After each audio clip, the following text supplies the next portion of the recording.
इसके बाद आते हैं नेक्स्ट पार्ट पे। तो यहाँ पर आपसे क्या पूछा गया, इसका अथवा पार्ट। ठीक है, अगर आप ये ऊपर वाला कर लेते हैं 20 क्वेश्चन तो कोई दिक्कत ही नहीं है, लेकिन अगर आप वो 20 क्वेश्चन नहीं करना चाहते हैं तो इस पार्ट के 20 क्वेश्चन जो है आप कर सकते हैं। इसमें से भी आपके प्रत्येक बहुविकल्पीय प्रश्न है यानी एमसीक्यू हैं, और 20 क्वेश्चन यहाँ पे भी आपको देखने को मिलेंगे। सबसे पहले क्वेश्चन की बात करते हैं। समबाहु त्रिभुज का प्रत्येक कोण कितने अंश का होता है। सभी ने मैथमेटिक्स पढ़ी है और सभी को अच्छी तरह से पता है कि प्रत्येक कोण, समबाहु मतलब सभी की भुजाएं बराबर, समबाहु, बाहु मतलब भुजा और सम मतलब बराबर, तो समबाहु में कितनी होती है 60 डिग्री की हमारी जो है एंगल होती हैं, अंश होते हैं। ठीक है, इसके बाद संपूर्ण कोण हम किसे बोलते हैं, तो संपूर्ण कोण जो है हमारा 360 डिग्री कहलाता है। इसके बाद में समकोण कितने अंश का होता है, सभी को पता है समकोण जो है वो 90 अंश का होता है यानी कि 90 डिग्री का होता है। इसके बाद में पूछा गया वर्ग का प्रत्येक कोण कितने अंश का होता है, सभी को पता है वर्ग में जो है हर एक एंगल जो है 90 डिग्री का होता है, तो यहाँ पे भी आपका का ऑप्शन करेक्ट हो जाएगा। पांचवें प्रश्न की बात करते हैं। इसमें पूछा गया एक वर्ग के आंतरिक कोणों का योग होता है। सभी को पता है कि एक वर्ग के सारे कोणों को अगर हम मिला देंगे तो वो 360 बन जाएगा, यानी कि हर कोण जो है 90 डिग्री का होता है और चारों कोण को आप जोड़ोगे 90 90 90 तो आपका आ जाएगा 360। तो यहाँ पे फिर क से आपका का ऑप्शन करेक्ट हो जाएगा। अब आते हैं हम नेक्स्ट क्वेश्चन पे। कौन सी पेंसिल से बनाई गई रेखा अधिक काली होगी। अब यहाँ पे फिर से उसी टाइप का क्वेश्चन है जो हमने पहले पार्ट में देखा है, तो आपको अच्छे तरह से पता है जो 2B है वो हमारी पेंसिल जो है अधिक काली होगी। जितना ज़्यादा B बढ़ता जाएगा उतनी ज़्यादा ब्लैकनेस बढ़ती जाएगी। इसके बाद आता है वर्ग की चारों भुजाओं की नाप क्या होगी। तो आप अच्छी तरह से जानते हैं वर्ग की चारों भुजाएं जो होती है वो क्या होती हैं, आपस में बराबर होती हैं, तो चारों भुजा बराबर होगी, तो यहाँ पे का ऑप्शन आपका करेक्ट हो जाएगा। इसके बाद आते हैं नेक्स्ट क्वेश्चन पे। इसमें क्या पूछा गया, मापनी में पहले बड़े मुख्य भाग लिखा जाता है। तो पहले बड़े मुख्य भाग में क्या लिखा जाता है, शून्य लिखा जाता है। कोई भी मापनी हो उसमें मुख्य भाग में जो पहला होता है वो क्या होता है, हमारा शून्य होता है। यहाँ पे का ऑप्शन फिर से करेक्ट हो जाएगा। उसके बाद नेक्स्ट जो क्वेश्चन इसमें पूछा गया, 1 मीटर में कितने सेंटीमीटर होते हैं। सभी को पता है कि 1 मीटर में जो है 100 सेंटीमीटर होते हैं।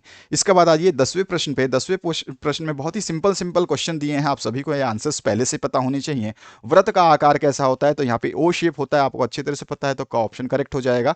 इसके बाद इनमें से कौन सा आकार आयताकार है। आयताकार आप देख सकते हैं कि आयत की बात कर रहे हैं, ध्यान रखना है वर्ग की बात नहीं कर रहा, आयत की बात कर रहे हैं। तो आयत कौन सा है, ये आपका वर्ग है। ठीक है, ये आपका सर्कल यानी कि वृत्त है, और ये आपका त्रिभुज है, ये है आयत। आयत में क्या होता है, आमने सामने की भुजाएं जो हैं बराबर होती है। ठीक है ना, तो आपका ये स्क्वायर नहीं है, ये क्या है आपका रेक्टेंगल है, रेक्टेंगल की बात बोल रहा है, आयत की बात बोल रहा है। ठीक है, तो यहाँ पे ग ऑप्शन आपका करेक्ट हो जाएगा। इसके बाद जो नेक्स्ट पार्ट है उसकी बात करते हैं।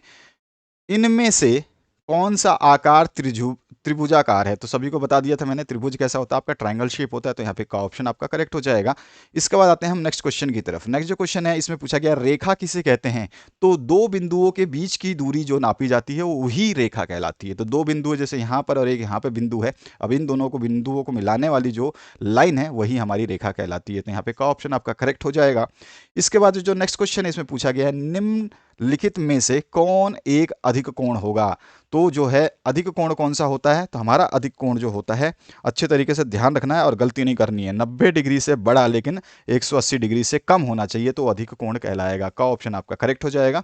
इसके बाद में समबाहु त्रिभुज किसे कहते हैं। अभी अभी हमने बात करी, सम मतलब बराबर और बाहु मतलब भुजाएं, जिसकी सारी भुजाएं बराबर हो, यानी कि यहाँ पर जो ऑप्शन दिया गया उसके हिसाब से क्या है, इसके तीनों भुजाओं के अंतः कोण बराबर होंगे। तो ये बात बिल्कुल सही है कि भाई इसके तीनों भुजाओं के अंतः कोण क्या होते हैं, बराबर होते हैं। ठीक है, तो यहाँ पे का ऑप्शन आपका करेक्ट हो जाएगा। 16वां क्वेश्चन है 180 डिग्री के कोण को क्या कहते हैं। तो 180 डिग्री के कोण को ऋजु कोण या फिर सरल कोण कहा जाता है, तो यहाँ पर जो है आपका आ जाएगा का ऑप्शन फिर से करेक्ट। वर्ग किसे कहते हैं, तो यहाँ पर सिंपल है, आप वर्ग जानते ही हैं, जिसकी चारों भुजाएं क्या होती हैं, बराबर होती हैं। ठीक है, आमने सामने वाली भुजाएं बराबर होती हैं तो उसको क्या बोलते हैं, हम आयत बोलते हैं, और जिसकी सारी भुजाएं बराबर होती हैं उसको हम बोलते हैं वर्ग। तो जिसकी चारों भुजाएं बराबर हो वही वर्ग कहलाएगा। का ऑप्शन आपका करेक्ट है।